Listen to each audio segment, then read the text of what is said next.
WhatsApp guys, welcome back to our channel. और आज के वीडियो में हम बात करने वाले हैं Breaking Bad season 4 episode number 13 के बारे में। एंड ये सीजन का लास्ट एपिसोड है और ये एपिसोड डेफिनेटली काफी ज्यादा धमाकेदार होने वाला है। एंड इसके पहले के जितने भी सीजन एंड एपिसोड्स है वो सभी हमने एक्सप्लेन कर रखे हैं। अगर आपने उन्हें अभी तक नहीं देखा है तो डिस्क्रिप्शन में लिंक है, जाके चेकआउट कर सकते हैं। साथ ही प्लेलिस्ट भी बन चुकी है, जाइए और एंजॉय करिए। So now without wasting of time any more, let's start explanation of episode number 13। Episode की स्टार्टिंग में हम देखते हैं वॉल्ट को, जो कि उसी बॉम्ब को निकाल रहा होता है जो कि उसने कार के अंदर फिट कर रखा होता है गस की। एक्चुअली गस इस कार के अंदर नहीं बैठा एंड अगर गस को चेक करने पर ये बॉम्ब मिला तो डेफिनेटली उसका शक जाएगा वॉल्ट पे एंड वो उसे सीधे ही मरवा देगा। तो वॉल्ट उस बॉम्ब को निकाल के नीचे चला जाता है एंड यहाँ पे उसके साथ बैठा होता है जेसी। जेसी कहता है कि तो तुम इस बॉम्ब को यहाँ पे लेके आ गए हॉस्पिटल में। वॉल्ट कहता है कि मेरे पास और कोई चारा नहीं था। एंड क्या उसे इस बात की भनक लग चुकी है? क्या गस को ऐसा लग रहा है कि मैं उसे मारने की ट्राई कर रहा हूँ किसी भी एंगल से? क्या तुमने तो उसे कुछ नहीं बताया? तो जैसे कहता है कि टेंशन मत लो, मैंने उसे कुछ भी नहीं बताया है। इसके बाद वॉल्ट उससे पूछता है कि आखिर गस और कहाँ पे जाता है, मतलब कि उसकी क्या क्या लोकेशन है जहाँ पे वो जाया करता है। तभी यहाँ पे दो एजेंट्स आ जाते हैं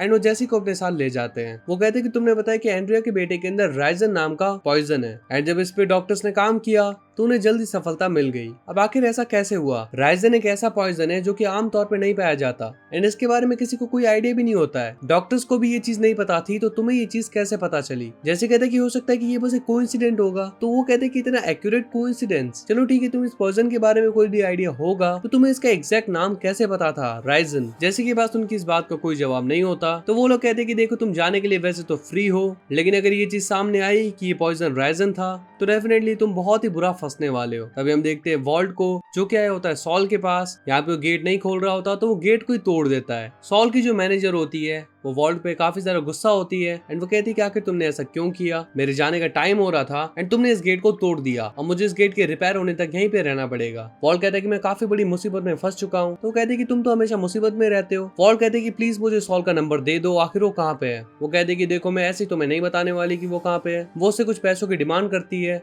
लेकिन वॉल्ट के पास उतने पैसे नहीं होते। वो कहती कि देखो साफ सी बात है, अगर तुम मुझे पैसे दोगे तो मैं तुम्हें सॉल का नंबर देने वाली हूँ, अदरवाइज तुम्हें कुछ भी पता नहीं चलेगा। अब वॉल्ट पहुंचता है अपने घर पे पैसे लेने के लिए, लेकिन यहाँ पे उसे डाउट होता है कि कहीं यहाँ पे कोई वॉल्ट को मारने के लिए तो नहीं खड़ा होगा ना। इसीलिए वो उसकी नेबर को कॉल करता है जिसके पास वॉल्ट के घर की की होती है। वो कहता है कि हम लोग वेकेशन मनाने के लिए कुछ दिनों के लिए बाहर आए हैं एंड जूनियर को ऐसा लगता है कि वो गैस खुली छोड़ के आया है। तो क्या तुम ये चेकआउट कर सकती हो कि गैस खुली है या नहीं? एंड अगर वो खुली है तो प्लीज जाके उसे बंद कर दो। तो जब उसकी नेबर वहाँ पे जाती है चेक करने के लिए तो वॉल्ट देख लेता है दो बंदों को बाहर आते हुए। मतलब कि वॉल्ट का दिमाग काफी ज्यादा चलता है। उसने ये फिगर आउट कर लिया कि कोई उसे मारने के लिए डेफिनेटली अंदर होगा। अब उनके बाहर निकलने के बाद वॉल्ट जाता है अंदर और कुछ कैश ले लेता है। तभी हम देखते कि वो दो लोग वापस घर के अंदर आ चुके हैं एंड वो लोग स्टार्ट कर देते हैं वॉल्ट को ढूंढना। लेकिन तभी वॉल्ट पीछे की साइड से निकल जाता है एंड फिर हम देखते हैं कि वो एजेंट्स अभी भी जेसी के साथ पूछताछ कर रहे होते हैं। तभी यहाँ पे आ जाता है सॉल। सॉल कहता है कि मेरे ख्याल से अब तुम्हें यहाँ से जाना चाहिए, मैं हूँ जेसी का लॉयर। जेसी यहाँ पे सॉल को बताता है कि वॉल्ट ने मुझसे पूछा था कि गस आम तौर पे कहाँ पे जाता है। तो वो यहाँ पे सॉल को बता देता है कि वो डॉन सोलोमोंको के पास तब जाया करता है जब वो आम तौर पे किसी का मर्डर करता है। सॉल ये चीज सुन लेता है एंड वो सीधा जाता है वॉल्ट के पास। यहाँ पे वो डॉन सोलोमोंको के बारे में वॉल्ट को बताता है तो वॉल्ट को पता लग जाता है कि शायद ये एक रिवेंज स्टोरी है। गस सोलोमोंको से रिवेंज ले रहा है तो इसका मतलब सोलोमोंको उसके काम आ सकता है। वॉल्ट सीधा पहुंचता है डॉन सोलोमोंको के पास एंड यहाँ पे उससे कहता है कि हम दोनों एक दूसरे के दुश्मन हैं, लेकिन हम दोनों का भी एक कॉमन दुश्मन है और दुश्मन का दुश्मन दोस्त, यानी कि वो डॉन सोलोमोंको के साथ टीम अप कर रहा है ताकि वो गस को मार सके। इसके बाद हम देखते हैं कि एक लेडी डॉन सोलोमोंको के पास आती है एंड यहाँ पे डॉन सोलोमोंको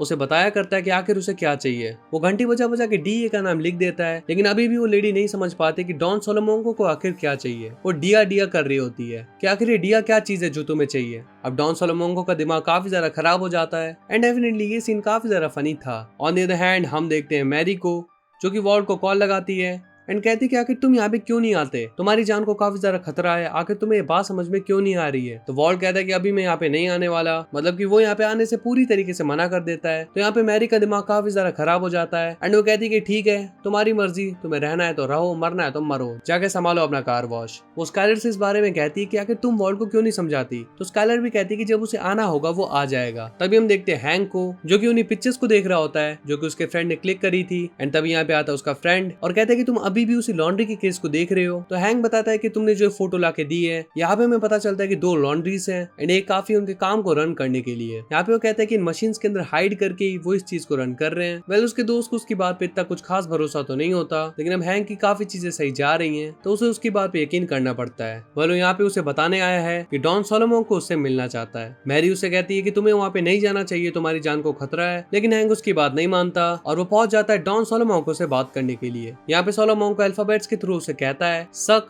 माय।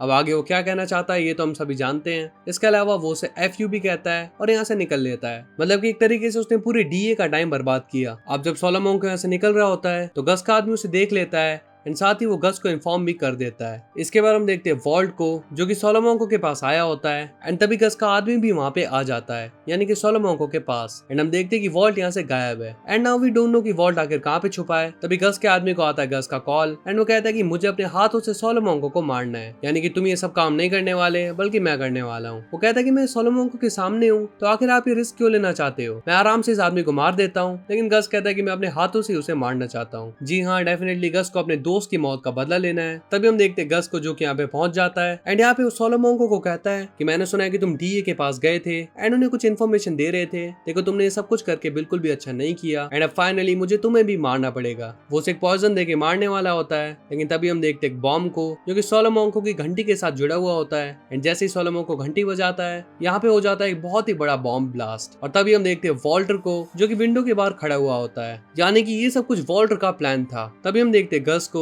जो कि उस रूम से बाहर निकलता है एंड यहाँ पे वो बिल्कुल फिट होता है, लेकिन बस एक साइड से, उसका दूसरा साइड पूरी तरीके से जल चुका है, यानी कि यहाँ पे गस मारा जाता है। तभी हम देखते हैं वॉल्ट को जो कि अपनी कार में बैठा होता है और वो निकल जाता है जेसी के पास। ऑन द अदर हैंड यहाँ पे जेसी पे एक आदमी नजर रख के बैठा होता है और एक आदमी बाहर बैठा होता है। वॉल्ट यहाँ पे आता है और उन दोनों का ही काम तमाम कर देता है। अब वॉल्ट जेसी से कहता है कि हमें काफी चीजें ठीक करनी है एंड यहाँ पे वो लैब वगैरह हर चीज पे आग लगा देते हैं, यानी कि सारा एविडेंस मिटा देते हैं। इसके बाद हम देखते हैं वॉल्ट को जो कि जेसी के साथ बातें कर रहा होता है एंड गाइस ये काफी फेमस मीम भी है। वो कहता है कि फाइनली हमने इस चीज से छुटकारा पा लिया, यानी कि फाइनली उन्होंने गस को मार दिया। इसके बाद स्काइलर वॉल्ट को कॉल करती है और कहती है कि तुम ठीक हो ना। तो वॉल्ट कहता है कि हाँ मैं बिल्कुल ठीक हूँ एंड मैं फाइनली जीत गया, मैंने गस को हरा दिया। और अब टीवी वगैरह हर जगह पे न्यूज आ चुकी होती है कि गस मर चुका है, तो सभी को पता लग जाता है कि गस की मौत हो चुकी है। फिर एपिसोड के एंडिंग में हम देखते हैं lily of the valley flower को। अब यहाँ पे एक ट्विस्ट है। अब रिसेंटली जब जेसी वॉल्ट से मिला था तो उसने बताया था कि एंड्रिया के बेटे की रिपोर्ट आ चुकी है एंड वो राइजन पॉइजन से इन्फेक्टेड नहीं था, एक्चुअली इन्फेक्टेड था lily of the valley flower से। तो उसका शक वॉल्ट से बिल्कुल मिट जाता है। लेकिन यहाँ पे हमें पता चलता है कि ये सब कुछ वॉल्ट का ही प्लान था, मतलब कि जो कुछ भी हुआ वो वॉल्ट ने किया था गस को मारने के लिए, ना कि गस ने।